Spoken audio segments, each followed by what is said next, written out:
Hello दोस्तों, एक बार फिर से स्वागत है आपका आरंभ स्टडी पॉइंट में। आज हम पढ़ने वाले हैं क्लास 8 बीटीवीसी का तीसरा अध्याय है ग्रामीण जीवन और समाज, अंग्रेजी शासन और भारत के गांव। अंग्रेजी शासन में भारत का गांव कैसा था, कैसी व्यवस्थाएं थी, इन सारी बातों को हम इस अध्याय में पढ़ने वाले हैं। ठीक है, तो चलिए शुरू करते हैं। लिखा गया है कि पिछले अध्याय में आप यह जाना कि किस तरह व्यापारिक कंपनी ने भारत में अपना राज कायम किया। आपने यह भी जाना कि इसका एकमात्र उद्देश्य व्यापारिक लाभ प्राप्त करना था। इसका एकमात्र क्या उद्देश्य था? व्यापारिक लाभ प्राप्त करें हम, और इस लाभ के लिए ही अंग्रेज़ों ने शुरुआत में तो भारतीय राज्यों को अपने अधिकार में लिया। आगे चलकर ऐसे नियम कानून बनाए, ऐसी व्यवस्थाएं लागू की जो उनके शासन और उनके लाभ को लगातार बढ़ाती रही। इन सभी बातों को आप आगे के अध्याय में पढ़ेंगे। वर्तमान पाठ में हम क्या पढ़ेंगे, तो आप इस बात को जानेंगे कि अंग्रेज़ों ने भारत का प्रभाव जो है, अंग्रेज़ों के शासन का प्रभाव भारतीय गांवों में किस प्रकार पड़ा। कुछ टाइपिंग मिस्टेक है इस किताब में। चलिए आगे देखेंगे। यहाँ पर लिखा गया है कि अंग्रेजी शासन के पहले के भारतीय गांव, पहले कैसा गांव था उसको हम पहले देखेंगे, उसके बाद के गांव को देखेंगे। देखिए, हमेशा से ही भारत की अधिकांश आबादी गांवों में रहती आई है, अभी भी रहती है, और आज भी कुल आबादी 68% भाग जो है गांव में ही रहती है आज भी। तो इसका अर्थ यह हुआ कि भारत की अर्थव्यवस्था गांव पर ही आधारित थी।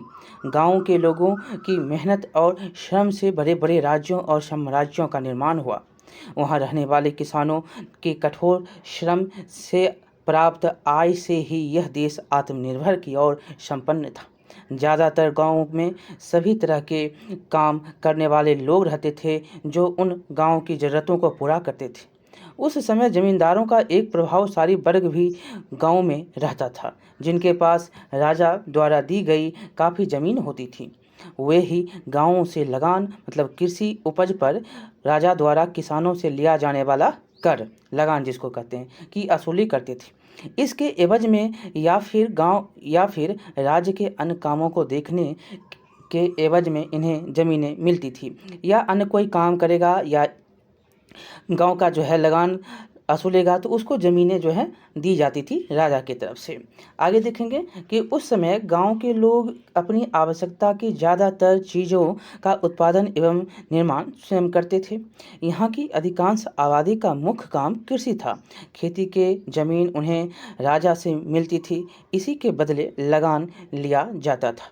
समूची ज़मीन का मालिक राजा ही होता था। कौन होता था? राजा होता था। जमींदार एवं किसानों का भूमि पर अधिकार जो है यहाँ पर लिखा है जमींदार एवं किसानों का भूमि पर अधिकार तभी तक रहता जब तक राज्य को लगान मिलता रहता था। ऐसा नहीं होने पर तुरंत ही राजा द्वारा जमीन छीन ली जाती थी। आगे कि गांव के लोग प्रायः मिलजुल कर सहयोग कर से रहते थे। छोटे मोटे झगड़े का समाधान आपस में ही हो जाता था। राजा का या उसके अधिकारियों का गांव में ज़्यादा दखल नहीं रहता था। राजा या अधिकारी का बस वे निर्धारित लगान वसूला करते थे। बस उनको लगान दे दो, जैसे रहना है रहो।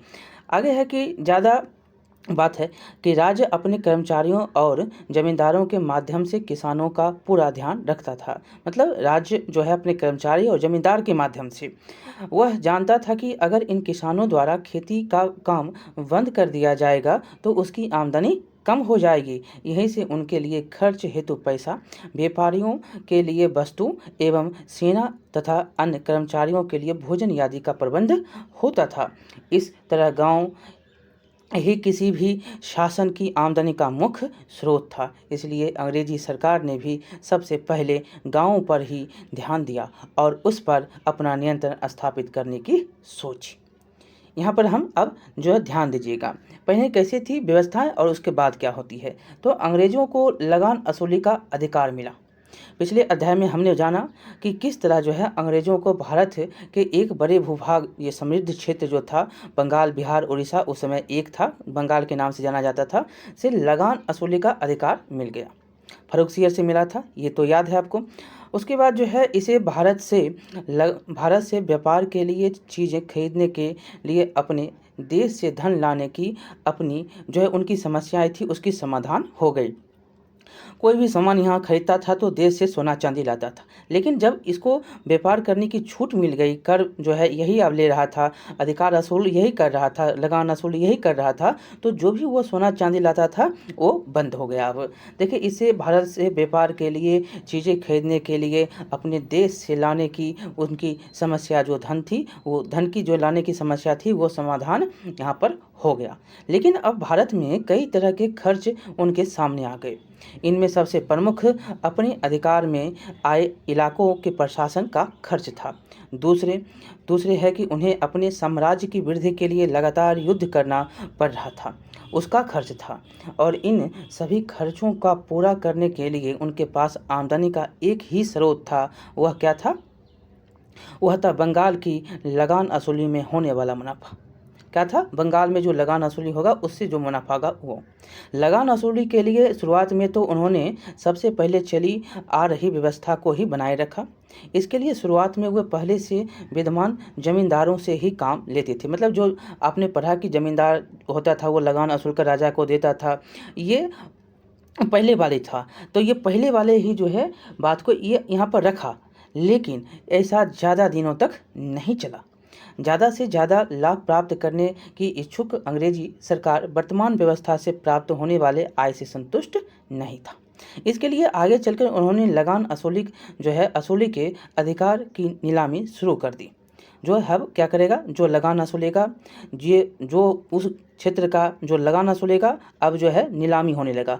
कौन वसूलेगा? इसका नीलामी। जो ज़्यादा रुपया देगा, जो ज़्यादा पट्टा करेगा, वो जो है ज़्यादा वसूली करे, मतलब वही उसका जो है मुख्य मालिक होगा। अभी भी देखते हैं कि नीलाम होता है, बहुत कुछ बातें अभी भी आपको देखने को मिलती है कि जो ज़्यादा नीलाम में बोली लगाएगा वो उसका हो जाएगा। तो जो व्यक्ति किसी खास इलाके से ज़्यादा लगान वसूल करने की बोली लगाता, उसे लगान वसूलने का अधिकार दे दिया जाता था। मतलब हम इतना लाएंगे, इस क्षेत्र से इतना लाएंगे, ऐसे होता था। बोली लगती थी और जो कहता था हम ज़्यादा लाएंगे उसको दे दिया जाता था। इसे आप ठेकेदारी व्यवस्था कह सकते हैं। और ये क्या था? ठेकेदारी व्यवस्था था। अभी देखिए, कोई काम करवाना है, ठीक, अभी कोई ठेकेदारी मतलब रोड बनवाना है, अब यहाँ पर बोली लगाएगा कि 1 करोड़ में बनाएंगे, कोई कहेगा नहीं 80 लाख में बना देंगे, ये तो घटता है। लेकिन आप देखिएगा कोई ऐसा चीज़, कोई मकान बिक रहा है, उसका बोली लगेगा 1 करोड़ से शुरू होगा, चलेगा 10 करोड़ तक। मतलब 10 करोड़ जो देगा वही उसका जो होगा हकदार होगा। वही था कि जो ज़्यादा जो है कर वसूल कर लाएगा वो ज़मीन का जो है मालिक होगा। और इस व्यवस्था को क्या कहा गया? तो ये कहा गया जो लगान वसूल कर लाएगा वही जो होगा उस व्यवस्था में ठेकेदारी व्यवस्था के नाम से इसको व्यवस्था को जाना गया। ठीक है, ये समझ गए कि जो ज़्यादा बोली लगाता था उसे लगान वसूलने का अधिकार दे दिया जाता था, और इसे आप ठेकेदारी व्यवस्था कह सकते हैं। ये क्वेश्चन बहुत बार पूछा गया है। आगे चलिए। परंतु यह व्यवस्था ज़्यादा दिनों तक नहीं चल पाई। इस व्यवस्था में ठेकेदारों को फायदा हो रहा था। वे तय राशि से जितना ज़्यादा वसूल करते थे वह उनका ही हो जाता था। मतलब कहता है कि यहाँ पर 10 जो है हम क्विंटल आपको देंगे, और यहाँ पर 10 क्विंटल तो उसको दे दिया, अब तय राशि से ज़्यादा वसूल रहा है, यहाँ पर 20 क्विंटल वसूल लिया, 10 क्विंटल इधर गया, 10 क्विंटल इसको बच गया। अब यहाँ पर ठेकेदार तो बल्ले बल्ले ठेकेदार का हो रहा था। तो ये जो है ज़्यादा दिन तक नहीं चला। ठीक है, तो किसानों के लिए भी यह तरीका बहुत हानिकारक था, क्योंकि उन्हें यह पता ही नहीं होता था कि जो है किस साल उन्हें कितना लगान देना है। तो यहाँ पर ठेकेदार फ़ायदा उठाता था, कहता था कि इतना देना है, वो ज़्यादा लेता था। तो दूसरे ठेकेदार का ध्यान केवल पैसा वसूली पर होता था, और कृषि का उत्पादन या किसानों की आय कैसे बढ़े उसकी कोई चिंता जो है ठेकेदार को नहीं थी, उन्हें नहीं होती थी। कंपनी सरकार के लिए भी यह एक समस्या हो गई। कंपनी सरकार का एक समस्या हो गया।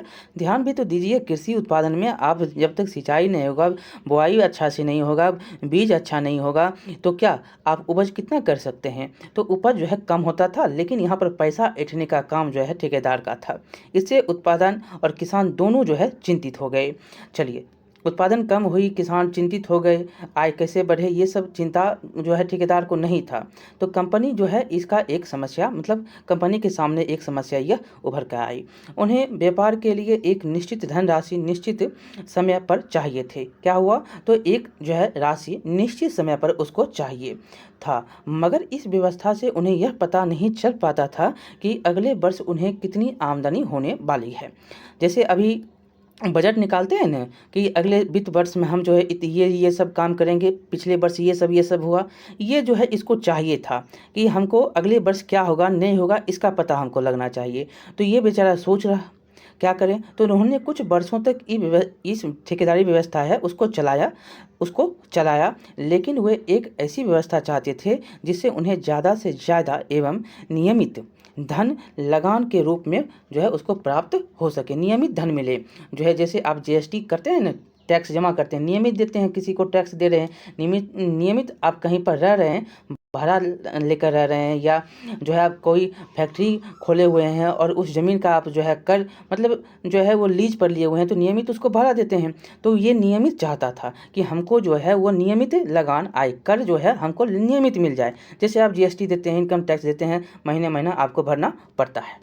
देखिए आगे यहाँ पर हम एक क्वेश्चन को देखेंगे कि कहता है कि कल्पना करें लगान वसूली का अधिकार मिलने से गांव में क्या परिवर्तन आया होगा। आपकी नज़र में अब भूमि का मालिक कौन हो गया। तो देखिए उस समय जब अंग्रेज़ को मिला तो गांव में जो भी किसान थे उनको मतलब दुखी हुए, वो लोग बहुत ही दुखी हुए।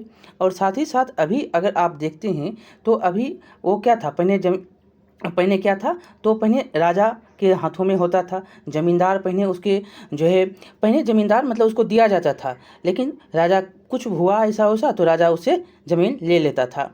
और यहाँ पर जो है अभी देखते हैं तो ज़मींदारी ही है, ज़मीन जो है जिसके पास जितना है वो उतना अपना खेती बाड़ी कर रहा है। तो ये आप जानते हैं कि कितने प्रकार के ज़मींदार हैं, हमने इकोनॉमिक्स में आपके साथ पढ़ा था, छोटे ज़मींदार, बड़े ज़मींदार, मंझले ज़मींदार, ऐसे करके हमने पढ़े थे। चलिए अब हम यहाँ पढ़ेंगे कि लगान व्यवस्था की शुरुआत कैसे होती है, बहुत ही इंपॉर्टेंट है, ध्यान से पढ़िएगा, देखिएगा यहाँ पर जो भी लिखा गया बहुत ही इंपॉर्टेंट है, बहुत बार क्वेश्चन पूछा गया है।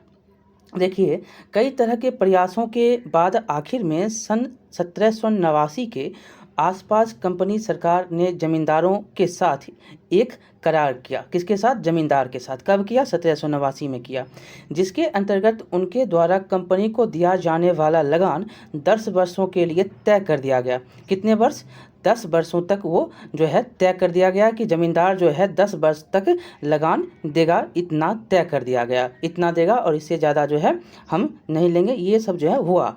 और कब किया गया, तो 1789 में किया गया। किसके साथ किया गया, ज़मींदारों के साथ किया गया, करार किया गया, जिसके अंतर्गत उसके द्वारा कंपनी को दिया जाने वाला लगान 10 वर्षों के लिए तय हो गया। और यह राशि ज़मींदारों द्वारा किसानों से वसूले गए लगान का 9/10 मतलब 9/10 भाग तय कर दिया गया। 10 साल में जो है 9/10 भाग तय कर दिया गया। आगे चलकर 1793 में इस राशि को हमेशा के लिए निश्चित मान लिया गया। क्या, तो 89 में शुरू होता है और 4 साल बाद जो है इस राशि को क्या कहा गया कि अब जो है इतना ही देना है, 10 मतलब अब इसको इससे ज़्यादा नहीं देना है, इतना ही देना है। अब 1793 में ये फिक्स हो गया और इस राशि में भविष्य में अब कोई बढ़ोतरी नहीं होनी थी और इसीलिए इसे अस्थाई बंदोबस्त का नाम दिया गया। जिस राशि में कोई बढ़ोतरी नहीं होगा, 9/10 भाग तय कर दिया गया। जमींदारों और अंग्रेजों के बीच 1789 में बना, 10 सालों के लिए बना और 1793 में इसको अस्थाई कर दिया गया। मान लिया गया कि इससे ज़्यादा अब नहीं लेना है और यह जो है अस्थाई बंदोबस्त कहलाया। समझ गए। चलिए आगे चलेंगे। एक आकलन के अनुसार, ये भी ध्यान दीजिएगा, इसका भी क्वेश्चन बनता है कि एक आकलन के अनुसार यदि किसानों की उपज को 100 माना जाए तो इस व्यवस्था के तहत अंग्रेजी सरकार को उसमें से 45% का हिस्सा प्राप्त होता था। कितना पैसा, तो जो है 45 पैसा। ऐसे 100 मानेंगे तो 100 पैसा माने या रुपया माने, तो 100 रुपये में आपको 45 रुपया जो है उसको देना पड़ता है। किसको, तो अंग्रेज को। और ज़मींदार और उसके जो करिंदे होते थे, जो उसके देख रेख मतलब जो वसूला करता था, उसके करिंदे जो होते थे अपने लिए करीब कितना 15 रुपया, 15% मानिए, तो 15% जो है हिस्सा असूलते थे। 45 इधर गया, 15 इधर आया, कितना बचा 60, 60 हो गया ख़त्म, अब बचा 40, जो शेष 40% होता था किसानों के पास चलता था। जो किसान इतना मेहनत कर रहा है वो मात्र 40% का जो है हिस्सेदार है, और जो सिर्फ असूल रहा है, जो कोई व्यवस्था नहीं, कोई जो है विधि व्यवस्था नहीं, कैसे सिंचाई होगा, कैसे काम होगा, कोई उसका देख रेख नहीं, वो क्या यहाँ पर 15% कमा रहा है, वहाँ पर सिर्फ असूल कर सरकार को, अंग्रेज को दे रहा है, तो 15% कमा रहा है। और यहाँ पर देखें तो कुछ भी नहीं, 40% बचता था। अंग्रेज़ी सरकार ने ज़मींदारों से यह करार किया कि भविष्य में इस राशि में कोई परिवर्तन नहीं किया जाएगा, लेकिन ज़मींदारों को लगान की तय राशि नियमित तिथि को सूरज डूबने के पहले सरकारी कार्यालय में जमा करवाना अनिवार्य था। ये याद रखेंगे, ज़मींदारी जो व्यवस्था थी उसमें सूरज डूबने से पहले आपको जो तय राशि है वो पहुंचाना है। क्या है? तय राशि आपको देना है।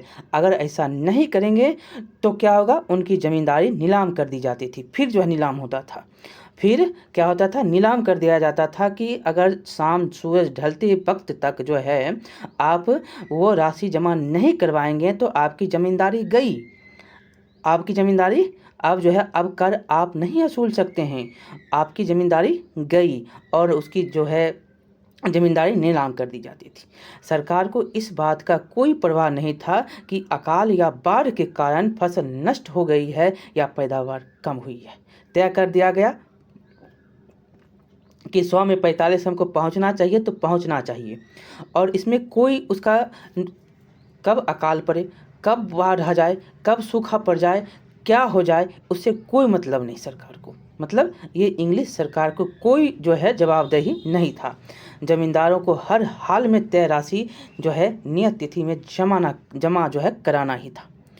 जो भी तय राशि था उसको हर हाल में जमा कराना था। और ये कैसी व्यवस्था थी? अस्थाई व्यवस्था थी। कितने सालों, 10 सालों, कब चालू हुआ? 1789 में कब अस्थाई बन गया? 1793 में किसके साथ हुआ? ज़मींदारों के साथ हुआ। कितने जो हैं यहाँ पर प्रतिशत अंग्रेजों को मिलता था? 45%। कितना प्रतिशत ज़मींदार और उसके करिंदों को? 15%। और कितने प्रतिशत कृषि को, जो किसान थे उसको 40%। यहाँ पर कोई भी कुछ भी हो जाए, बाढ़ आ जाए, अकाल पड़ जाए, कुछ भी हो जाए, उससे कोई लेना देना नहीं है। जो राशि तय है उस राशि को वहाँ पर पहुँचाना है। अगर नहीं पहुँचाए तो क्या होगा? ज़मींदारी छीन जाती थी, ज़मींदारी नीलाम कर दी जाती थी। सरकार को इससे कोई मतलब नहीं था कि अकाल पड़े, सूखा पड़े, बाढ़ आ जाए, कोई मतलब नहीं। समझ गए? चलिए, इसे जो है ज़मींदारी जो है हर हाल में जो है ज़मींदार असूलता था। बहुत सारे जो हैं यहाँ पर किसानों के साथ दुर्व्यवहार भी किए जाते थे। देखिए, यह व्यवस्था कहाँ कहाँ लागू था इसको हम देखेंगे। बहुत बार क्वेश्चन जो अस्थाई व्यवस्था है वह कहाँ कहाँ? यह व्यवस्था बंगाल, जो वर्तमान में बिहार, बंगाल और उड़ीसा है वहाँ, तथा आंध्र प्रदेश के कुछ इलाकों में लागू किया गया। अस्थाई व्यवस्था कहाँ कहाँ? बंगाल और आंध्र प्रदेश। अगर ऐसे नहीं देगा तो देगा लेकर बंगाल, बिहार, उड़ीसा और आंध्र प्रदेश। तो ये याद पार के आप रखिएगा कि अस्थाई व्यवस्था जो है यहाँ पर, अस्थाई बंदोबस्त यहाँ पर लागू किए गए थे। ठीक है, आगे चलेंगे कि सन 1790 के आसपास सॉरी 1790 के आसपास तक ये ही इलाके कंपनी के अधीन थे। मतलब जो 1790 के आसपास जो था, यही इलाका जो था वो कंपनी के अधीन था, जो बंगाल और आंध्र प्रदेश का इलाका था।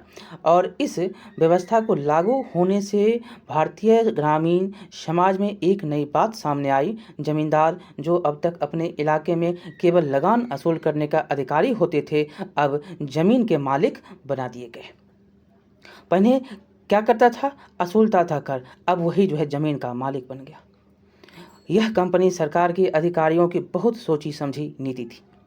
अब जो है, अब जो असूल करता था अब वही ज़मीन का मालिक हो गया, और यह कंपनी का जो है सोचा समझा नीति था।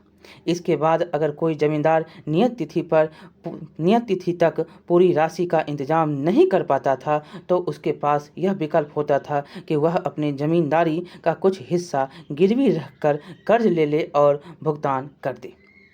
समझ गए? यहाँ पर अब कर्ज में डालना शुरू कर दिया। जो ज़मींदार अब उतना राशि नहीं जमा कर पा रहा है तो कुछ हिस्सा जो है ज़मीन का आप गिरवी रख दो और इससे जो है कर्ज लेकर भुगतान वो राशि कर दो, या फिर वह अपने इलाके का कुछ ज़मीन बेचकर भी पैसे का इंतजाम कर सकता था। अब नहीं तुमको गिरवी रखना है तो बेच दो, बेच कर हमको लेकिन कर्ज दो, ये व्यवस्था जो है थी। और यहाँ पर जानते हैं दयनीय स्थिति किसानों की होनी शुरू हो जाती है। और ऐसी जो है ऐसा करने के पीछे एक सोच भी था। क्या सोच था? तो अंग्रेज ऐसा सोचते थे कि ज़मीन के मालिक बन जाने से ज़मींदार खेती में सुधार और पैदावार बढ़ाने का प्रयास करेंगे। ऐसे तो वो लगाना सुनते थे, अब खुद जब मालिक बनेंगे तो खेती तो करेंगे ही, और खेती करेंगे तो पैदावार भी ज़्यादा होगा, और पैदावार ज़्यादा होगा तो हमको भी लगान ज़्यादा आएगा। ज़्यादा मतलब जो फिक्स था वो तो आएगा ही ना, जो फिक्स था वो तो आएगा ही। तो ये किसान सोचा समझा नीति रणनीति से यह काम किया कि जो ज़मीन का जो है ज़मीन का अब मालिक जो है वो ज़मींदार हो जाएगा। ज़मीन का मालिक कौन? ज़मींदार। और ज़मीन का मालिक जब बन जाएगा तो सुधार होगा खेती में, पैदावार बढ़ेगा। और उनके अपने देश या यूरोप के अन्य देशों में कुछ ऐसी ही व्यवस्था थी, और यह व्यवस्था जो है वहाँ से यूरोप की व्यवस्थाओं से जो परस्पर मेल खाता था। ऐसी ही व्यवस्था जो है यूरोप में भी थी। और इस बात मतलब एक बात और, वे भारत में अपने शासन को मजबूत बनाने के लिए भारतीय लोगों में से ही अपने लिए एक समर्थक समूह तैयार करना चाहते थे। और अपने शासन को मजबूत कैसे बनाना है?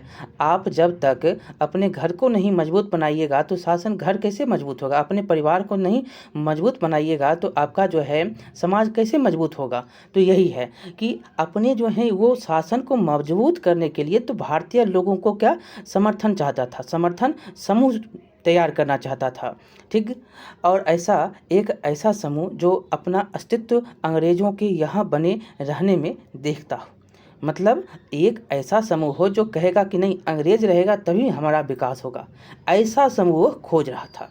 इसके लिए ज़मींदारों से बेहतर समूह उनके लिए कोई और हो ही नहीं सकता। ज़मींदार से बेहतर कोई और जो है समूह नहीं हो सके, क्योंकि ज़मीन दे दिया, उसको मालिक बना दिया, अब तुम ही जो है सर्वे सर्वा हो। ऐसा समूह ज़मींदार के सिवा और कोई हो नहीं सकता, ये अंग्रेज ने सोचा। और इन लोगों का अपने इलाके के गाँव पर काफ़ी प्रभाव होता था। जो ज़मींदार होते थे वो अपने गाँव के इलाकों में उसका बहुत प्रभाव होता था, और इनके माध्यम से अंग्रेज़ों के लिए भारतीय गाँव पर नियंत्रण कर पाना काफ़ी आसान था।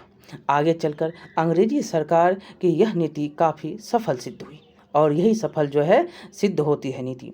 और 20वीं सदी में मतलब 1900 में कुछ में, तो 20वीं सदी में जब उनके खिलाफ आंदोलन जो है शुरू हुआ तो इस वर्ग के अधिकांश लोगों ने उनका साथ दिया। ज़मींदारों ने क्या किया? उनका साथ दिया।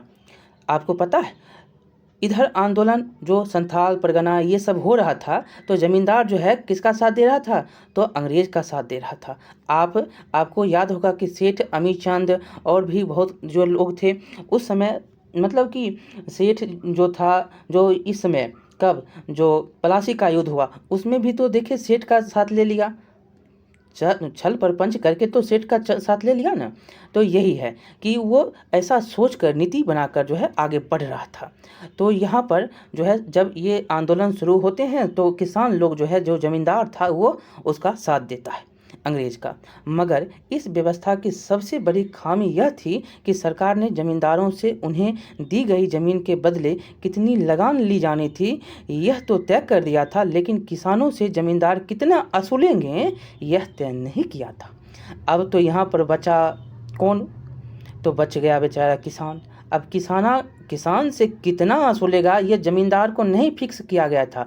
ज़मींदार को फिक्स कर दिया गया था कि तुमको इतना जो है देना है, तुम हमको इतना दोगे ये फिक्स है, लेकिन तुम किसान से कितना लोगे ये फिक्स नहीं था। और इसका प्रभाव क्या हुआ? तो इसका प्रभाव यह हुआ कि कई ज़मींदार जो है ज़रूरत से ज़्यादा पैसा किसानों से वसूलती कर, मतलब ज़रूरत से ज़्यादा जो है किसानों से पैसा वसूल करते थे, जिससे किसानों पर कई बोझ जो है कर का बोझ काफ़ी बढ़ गया, और कर का बोझ जो है काफ़ी बढ़ गया। और दूसरे समय पर लगान ना चुका पाने के कारण कई पुराने जमींदार जो अपने किसानों से बलपूर्वक लगान वसूल नहीं करते थे, उनकी ज़मींदारी चली गई। जो किसान से मतलब नहीं वसूल कर रहा है बलपूर्वक, उसकी ज़मींदारी तय समय के साथ अगर नहीं दोगे तो ज़मींदारी चली जाती थी। सूर्य के अस्त होते तक हमको कर चाहिए जितना तय है, नहीं तो तुम्हारी ज़मींदारी गई, ये था। तो यहाँ पर जो ज़मींदारी थी चली जाती थी, जो नहीं वसूलता था बलपूर्वक उसकी। आगे है कि यहाँ पर चली गई और उनकी जगह ऐसे लोगों ने ले ली जिन्हें किसानों व गांव के हित में कोई मतलब नहीं था। मतलब किसान का क्या हित चाहिए, उसको बीज चाहिए, उसको पानी चाहिए, उसकी जो है अच्छे से सिंचाई हो, कटाई हो, ये सब से कोई मतलब ऐसे किसानों ज़मींदारों के पास ऐसी जो है व्यवस्थाओं चली गई। कई जमींदार कर्ज के बोझ से दब गए और धीरे धीरे उनकी जमींदारी महाजनों व व्यापारियों के हाथ चली गई। अब देखिए, जो आपको पता है कि अगर तुम कर नहीं दे पा रहे हो तो क्या करो, कुछ पट्टा लगा दो, मतलब कर्ज लेकर दे दो हमको लेकर, और नहीं अगर ये भी नहीं है तो बेच दो, बेच कर हमको कर दो। ये सब जो है शुरू हुआ। ये सब जब शुरू हुआ तो यहाँ पर महाजन और व्यापारी की बल्ले बल्ले हो गई, और यहाँ पर महाजन और व्यापारी ने ज़मींदारों की ज़मीन जो है अपने हाथ में ले लिया। समझ गए, ये अस्थाई व्यवस्था थी, अस्थाई। और यह अस्थाई व्यवस्था कब चालू हुई ये याद रखना है, और किस क्षेत्र में हुई, बहुत बार क्वेश्चन पूछा जाता है। बंगाल, जो कि अभी उड़ीसा, बिहार और बंगाल, और एक आंध्र प्रदेश, समझ गए। और ये व्यवस्था जो है ज़मींदारी व्यवस्था, ये ठेकेदारी व्यवस्था, ये ठेकेदारी, इसको ठेकेदारी भी कहा गया। और इसको जो है ऐसे ही याद रखना है, अस्थाई व्यवस्था क्या, तो सॉरी, ये अस्थाई व्यवस्था था। क्या था ये, अस्थाई व्यवस्था। यहाँ पर हमने पढ़ा कि ये क्या था, अस्थाई व्यवस्था था, पढ़ा था ना। हाँ, ये ठेकेदारी व्यवस्था पहले था, हमने गलत बोल दिया। यहाँ पर ये समझेंगे अस्थाई व्यवस्था था, जो कि ज़मींदारों के हाथ में चली गई और ज़मींदार को फिर मालिक बना देता है, और ज़मींदार भी बेचारा कर्ज के तले चले जाता है। चलिए आगे हम चलेंगे कि ये कौन व्यवस्था, अस्थाई बंदोबस्त कब शुरू हुई, तो 1789 में, और कब इसको अस्थाई कर दिया गया, 1793 में। ठीक है, चलिए आगे चलते हैं। अब जो है यहाँ पर हो गया, चलिए यहाँ पर देखेंगे कि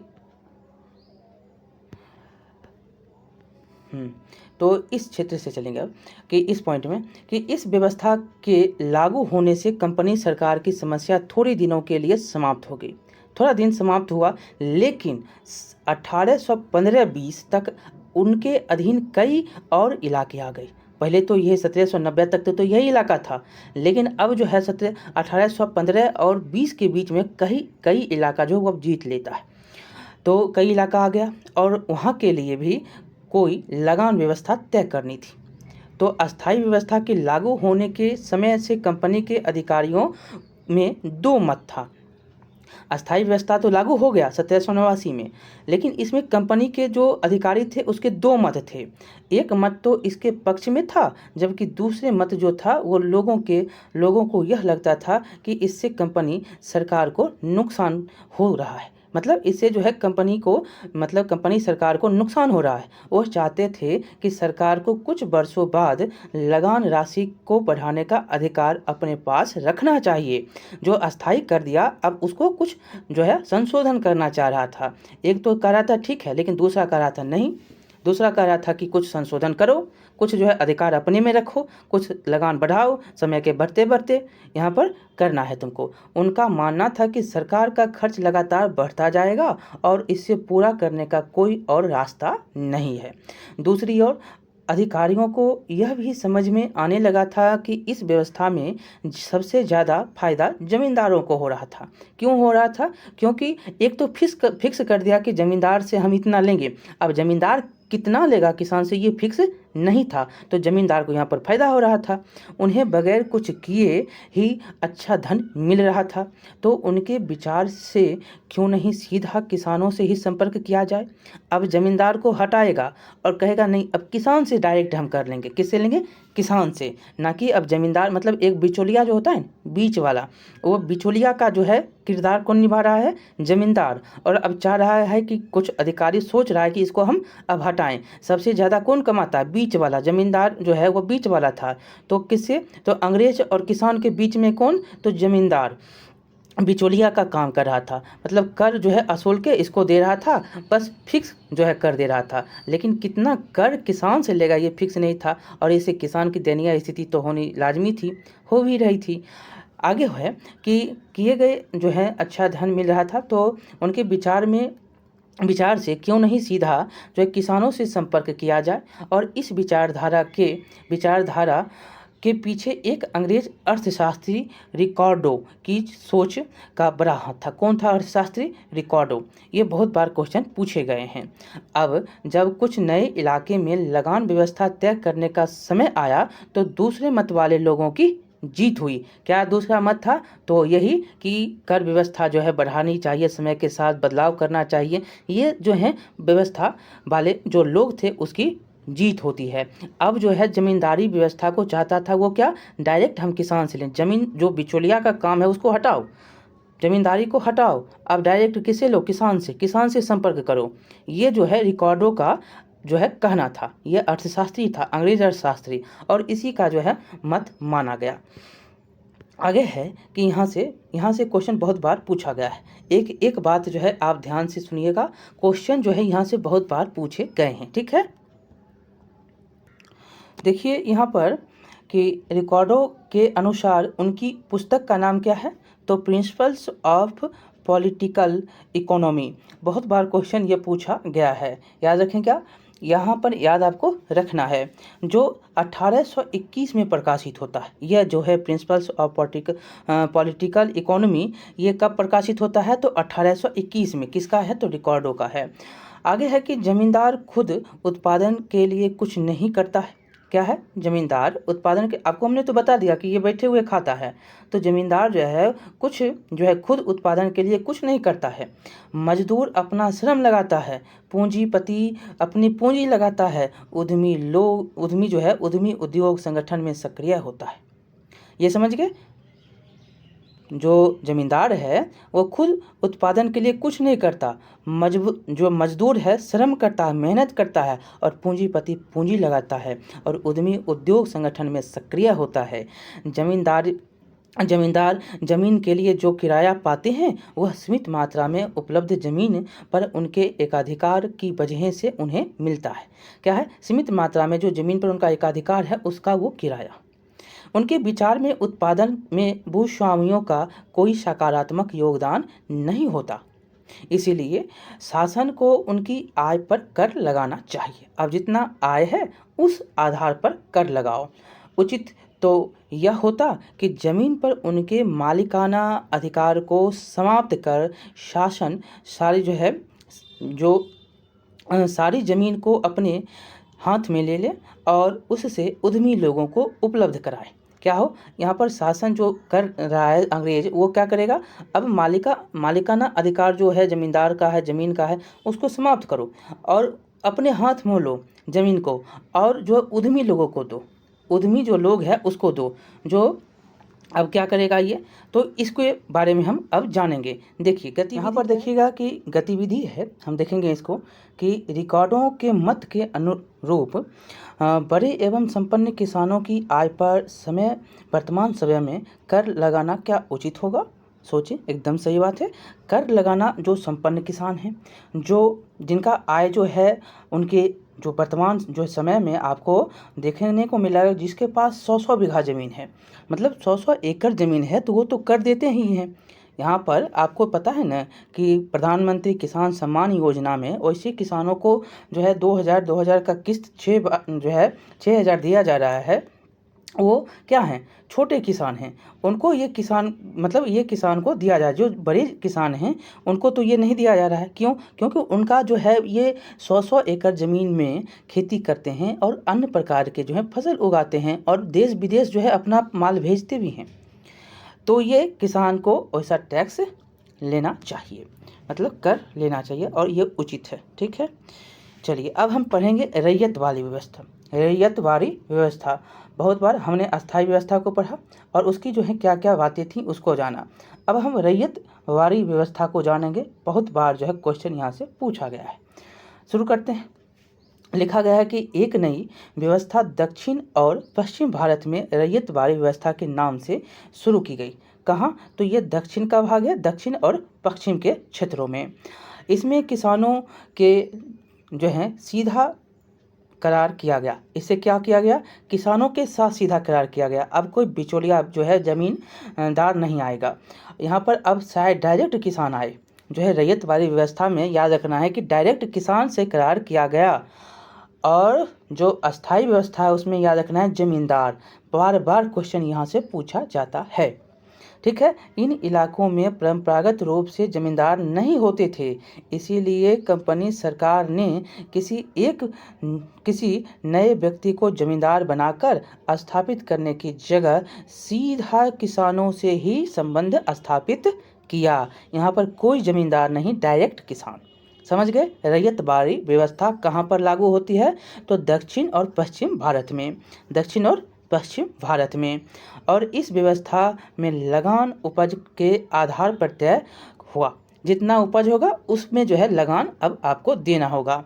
पहले ज़मीन की गुणवत्ता देखी गई, फिर पिछले वर्ष जो है पिछले कुछ वर्षों की उपज का औसत निकाला गया। मतलब कि जो 5 साल 10 साल में कितना उपज हुआ है उसका औसत निकाल लिया गया कि हाँ 10% जो है सही है, कि 20% सही, ऐसे करके निकाला गया।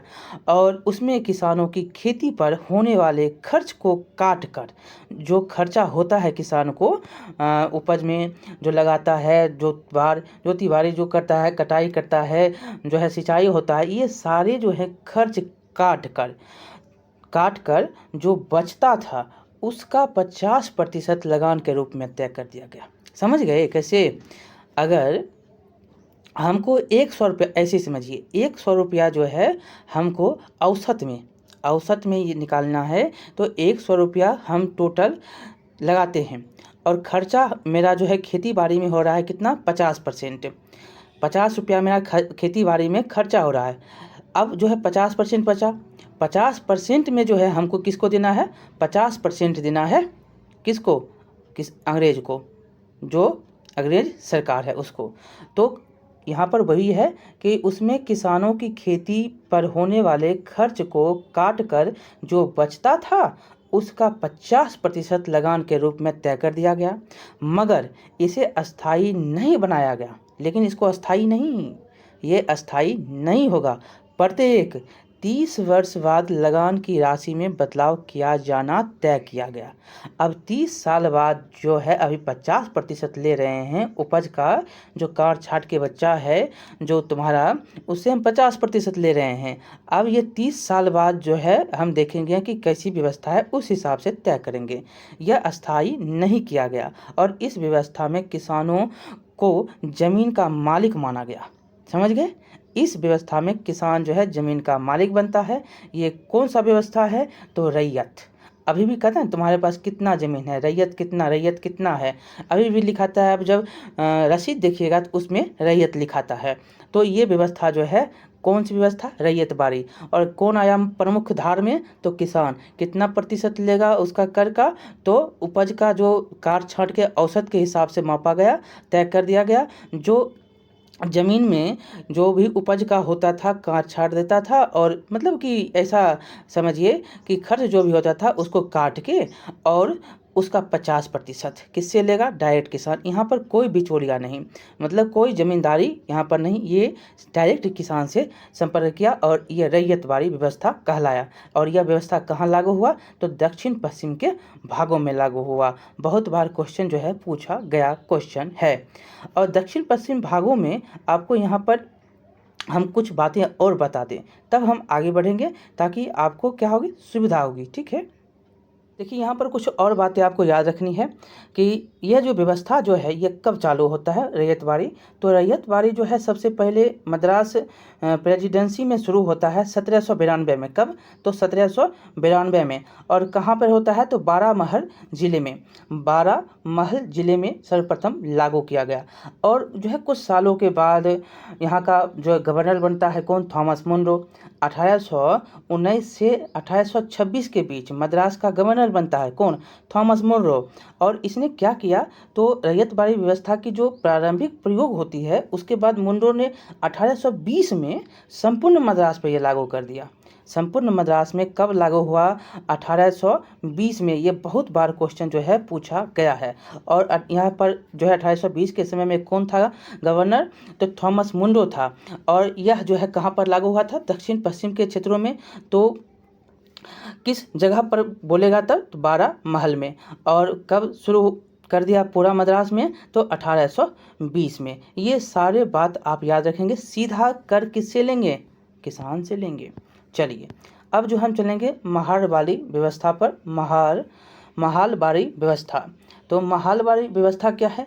तो पंजाब, दिल्ली एवं पश्चिम उत्तर प्रदेश के क्षेत्रों पर जब अंग्रेजी सरकार का कब्जा हुआ, कहाँ कहाँ? पंजाब, दिल्ली, पश्चिमी उत्तर प्रदेश। याद रखिएगा महालवाड़ी व्यवस्था लागू यहाँ पर होती है। तो यहाँ पर जब अंग्रेज़ों का जो है कब्जा होता है तो वहाँ उन्होंने सीधा किसानों की जगह गांव या काफ़ी बड़े ज़मीन मालिकों या परिवारों जिन्हें महाल कहा जाता था को इकाई माना और उनके साथ लगान वसूली का करार किया। अब यहाँ पर समझिए, रैयत में तो खुद किसान आया, अस्थाई में तो जमींदार था, और यहाँ पर फिर कौन आ गया? तो बेचारे समझ जाइए कि कौन आया। तो ऐसे लोग जो क्या थे? ऐसे लोग थे जो लोग क्या थे? ज़मीन के उनके पास ज़्यादा था, ज़मीन का वो मालिक होता था। ज़मीन क्या था? गांव का जो है उनका जो है ज़मींदार था गांव का। तो ऐसे लोग यहाँ पर आए। इसको समझ गए आप? आगे देखिए यहाँ पर जो है अब क्या हो गया, एक बार पुनः हम पढ़ देते हैं। पंजाब, दिल्ली, पश्चिम उत्तर प्रदेश के क्षेत्रों पर जब अंग्रेजी सरकार का कब्जा हुआ तो उन्होंने सीधा किसानों की जगह गांव या काफ़ी बड़े ज़मीन मालिकों या परिवार जिन्हें महाल कहा जाता था, जो ज़मीन मालिक जो होता था काफ़ी बड़ा होता था, जिनको या परिवार, ऐसे परिवार को महाल कहा जाता था, जो उसको ही जो है इकाई माना और उनके साथ लगान वसूली का करार किया। और इस व्यवस्था को क्या कहा गया? इसी व्यवस्था को महालवाड़ी व्यवस्था कहा गया। जो कौन अब वसूल कर देगा? तो जो बड़ा ज़मीन मालिक होगा, जो परिवार होगा, वो जो है अब वसूल कर हमको कर देगा। और यही महालवाड़ी व्यवस्था कहलाई। कहाँ कहाँ? पंजाब, दिल्ली और पश्चिम उत्तर प्रदेश में। इसमें बड़े परिवार या गांव भर से लगान इकट्ठा कर सरकार तक पहुंचाते थे। जो गांव का प्रमुख होता था या बड़ा परिवार होता था वो कर वसूलता था और सरकार को पहुंचाता था। लगान की मात्रा तय करने का तरीका यहाँ भी रैयतवाड़ी व्यवस्था वाला ही था। यहाँ पर जो आपने देखा था कि इतना जो है आपको देना है 50% जो है उपज का। तो उपज से खेती के खर्च को घटाकर जो बचता था उसका 50% लगान तय कर दिया गया था। किसको? तो महालवाड़ी में भी यही व्यवस्था थी। और इसे जो है मात्र 30 वर्षों के लिए ही लागू किया गया था। लेकिन वहाँ पर देखे थे 30 वर्षों में जो है ये चेंज हो सकता है रैयत में, लेकिन यहाँ पर 30 वर्षों के लिए ही लागू किया गया। वो भी 30 वर्षों के लिए था, तो ये भी 30 वर्षों के लिए ही है। यहाँ पर देखेंगे महाल, जो पंजाब, हरियाणा, पश्चिम उत्तर प्रदेश इलाके में बड़े गांव या कुछ गांव के समूह को महाल कहा जाता था। समझ गए कि ऐसे जो है गांव होते थे या गांव के जो समूह होता था उसको महाल कहते थे। कहाँ? पंजाब, हरियाणा, पश्चिम उत्तर प्रदेश के इलाकों में बड़े गांव या कुछ गांवों के समूह को महाल कहा जाता था। समझ गए? चलिए देखिए अब जो है ये चैप्टर यहीं पर हम समाप्त करते हैं। दूसरा पार्ट में इसे हम आगे आपको पढ़ाएंगे। बड़ा वीडियो बन गया है 45-46 मिनट का। अब जो है दूसरे पार्ट में आपको जो भी बचा हुआ है वो हम पढ़ा देंगे। ठीक है, लाइक करिएगा, शेयर करिएगा, सब्सक्राइब करना नहीं भूलिएगा। बहुत बहुत धन्यवाद। मिलते हैं अगले वीडियो में, इसको समाप्त कर देंगे। ठीक।